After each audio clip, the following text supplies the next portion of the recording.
Nelson Mandela et Yasser Arafat, symbole de l'amitié entre l'Afrique du Sud et la Palestine.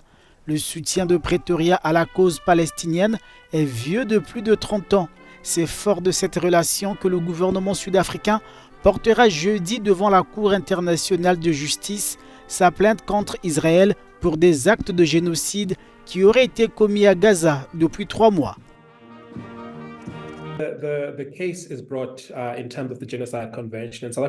L'affaire est portée devant les tribunaux en vertu de la Convention sur le génocide. L'Afrique du Sud soutient qu'Israël a violé ses obligations au titre de cette convention en commettant des actes génocidaires dans la bande de Gaza.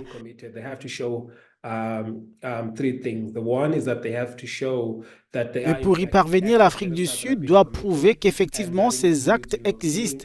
Cela inclut le fait de tuer des membres d'un groupe protégé ou de causer des dommages corporels et mentaux graves à des membres d'un groupe protégé ou d'infliger des conditions de vie au groupe protégé dans le but de le détruire. La démarche sud-africaine est désormais soutenue par la Ligue arabe qui attend de la Cour une décision juste et audacieuse, mais pas que. Des organisations de défense des droits de l'homme qualifient Israël d'État apartheid.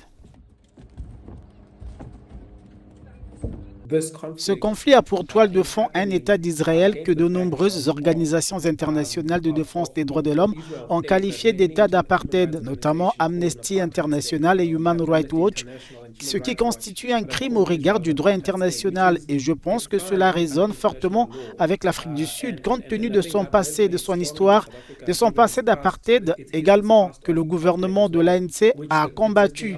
Il pourrait donc y avoir d'autres motivations. L'Afrique du Sud attend de la Cour internationale de justice des ordonnances contraignant Israël à mettre fin à ses opérations militaires à Gaza.